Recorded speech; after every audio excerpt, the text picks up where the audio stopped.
નમસ્કાર દર્શક મિત્રો, આપ નિહાળી રહ્યા છો N24 ગુજરાતી। તો નજર કરીશું આજના મહત્વના સમાચાર પર। માત્ર મોટરસાયકલ પડાવવા મિત્રની મિત્રએ કરી પથ્થરમારી હત્યા। અંકલેશ્વરમાં અમરાવતી બ્રિજ નીચેથી ડીકમ્પોઝ હાલતમાં મળેલો મૃતદેહ। હાથ પર રહેલા દોરા અને ચૂંદડા પરથી મૃતકની ઓળખ થઈ હતી। ભોલાવ જીઆઈડીસીમાં રહેતા અને 1 વર્ષથી ઓળખતા 20 વર્ષીય મૂળ ઉત્તર પ્રદેશના નિર્મલ રાજુ નિષાદે બાઇક પડાવી લેવા હત્યા કરી। ભરૂચની ભોલાવ જીઆઈડીસી વિસ્તારમાં રહેતા 40 વર્ષીય પરેશ મણીલાલ વસાવાના હત્યાકાંડનો ભેદ અંકલેશ્વર રૂરલ પોલીસ અને ભરૂચ ક્રાઇમ બ્રાન્ચે માત્ર થોડા જ દિવસોમાં ઉકેલી નાખ્યો છે। બાઇક પડાવી લેવાના ઈરાદે યુવકે મિત્રની નિર્દયતાથી હત્યા કરી મૃતદેહને નદીમાં ફેંકી દીધો હોવાનું તપાસમાં બહાર આવ્યું છે। 20 જૂનના રોજ અંકલેશ્વરના દઢાલ સાગબારા બ્રિજની નીચે નદીમાંથી એક અજાણ્યા પુરુષનો વિકૃત હાલતમાં મૃતદેહ મળી આવ્યો હતો। મૃતદેહની હાલત એટલી ખરાબ હતી કે તેની ઓળખ કરવી પોલીસ માટે મોટો પડકાર બની હતી। જો કે મૃતકના હાથ પરના ટેટૂના આધારે પોલીસે તપાસ આગળ વધારી હતી। તપાસ દરમિયાન મૃતકની ઓળખ પરેશ મણીલાલ વસાવા તરીકે થઈ હતી। પોલીસને જાણવા મળ્યું કે પરેશ 17 જૂનના રોજ પોતાની મોટરસાયકલ લઈને ઘરેથી નીકળ્યા હતા, પરંતુ ત્યારબાદ પરત ફર્યા ન હતા। પોલીસે ઘટનાની ગંભીરતાને ધ્યાનમાં રાખી ભરૂચ અને અંકલેશ્વર વિસ્તારના 150થી વધુ સીસીટીવી કેમેરા ચકાસ્યા હતા।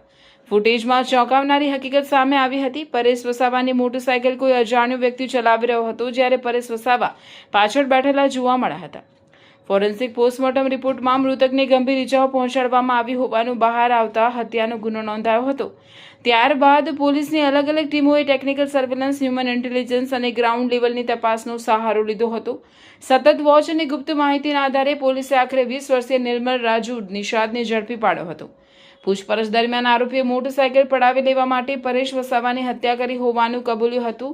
હત્યા બાદ આરોપીએ મૃતદેહને નદીમાં ફેંકી પુરાવા નષ્ટ કરવાનો પ્રયાસ કર્યો હતો। ઉલ્લેખનીય છે કે આરોપી નિર્મલ નિષાદ સામે અગાઉ પણ અંકલેશ્વરમાં ચેઇન સ્નેચિંગ સહિતના ગુના નોંધાઈ ચૂક્યા છે। તારીખ 20/6/2026 રોજ અંકલેશ્વર રૂરલ પોલીસ સ્ટેશન ખાતે અમરાવતી ખાડીમાં સાગબારા બ્રિજની નીચે એક ડીકમ્પોઝ હાલતમાં એક ડેડ બોડી મળી આવે છે કે જેને જોતા તેની કોઈ જાતની ઓળખ શક્ય હતી નહીં, કારણ કે ચહેરા ઉપર ઘણો વિકૃત થઈ ગયો હતો।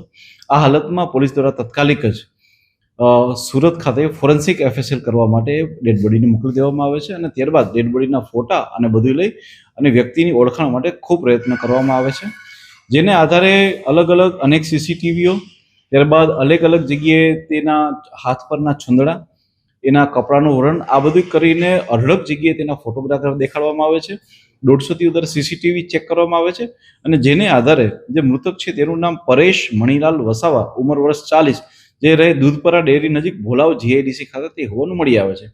મીનવાઇલ સુરત ફોરેન્સિક ખાતેથી ખ્યાલ પડે છે કે જે વ્યક્તિની ડેડ બોડી છે તેનું મૃત્યુ કોઈ તીક્ષ્ણ વસ્તુઓ દ્વારા તેના માથામાં મારવાથી થયું હોવાનું સામે આવતા પોલીસ દ્વારા 27/6ના રોજ તત્કાલ ધોરણે 103(1) BNS પ્રમાણે મર્ડરનો ગુનો દાખલ કરવામાં આવે છે અને આગળની તજવીજ ખૂબ આગળ વધારવામાં આવે છે, જેમાં અમારા અંકલેશ્વર ડિવિઝનના ડીવાયએસપી, એલસીબીની ટીમ અને લોકલ પીએ જે છે એ ખૂબ જ મહેનત ઉઠાવે છે અને ત્યારબાદ જે છે એ બધી જ વસ્તુ ચેક કરતા ખ્યાલ પડે છે કે 17/6/2026ના રોજ આ વ્યક્તિ ભોલાવ જીઆઈડીસી ખાતેથી નીકળી અને ત્યારબાદ જે છે તેમનું લોકેશન મળી આવતું ન હતું। આગળ વધુ તપાસ ધરતા હ્યુમન ઇન્ટેલિજન્સના આધારે અને ટેકનિકલ ઇન્ટેલિજન્સના આધારે ખ્યાલ પડે છે કે એક વ્યક્તિ કે જેનું નામ છે નિર્મલ રાજુ નિષાદ, ઉંમર વર્ષ 20, જે મૂળ રહે છે ઉત્તર પ્રદેશ અને અહીંયા દૂધદા નજીક રહે છે અને આ વ્યક્તિના ટચમાં છેલ્લે 1 વર્ષથી હતો, તેની સાથે છેલ્લે જોવામાં આવ્યો હતો અને ત્યારબાદ ઇન્ટ્રોગેશનના આધારે અને અલગ અલગ બીજી ટેકનિકના આધારે પોલીસને સફળતામાં હાથ ધરે છે કે જેમાં વ્યક્તિ દ્વારા માત્ર તેનું મોટરસાયકલ પડાવી લેવાના હેતુ પાર ના આવતા તેણે વ્યક્તિનું પથ્થરથી મૃત્યુ નિપજાવ્યું હતું અને ત્યારબાદ જે ત્યાંથી એ ડેડ બોડીને ડમ્પ કરીને ફરાર થઈ ગયા હતા। આ વ્યક્તિ જે નિર્મલ રાજુ નિષાદ છે તેની ઉપર આ અગાઉ પણ 2025ની સાલમાં ચેઇન સ્નેચિંગના એટલે કે 304(2) મુજબના 2 ગુના પણ દાખલ થયેલા છે। હાલમાં પોલીસ દ્વારા આરોપીને અટક કરી અને આગળની મજબૂત કાર્યવાહી માટે કામ ચાલુ છે।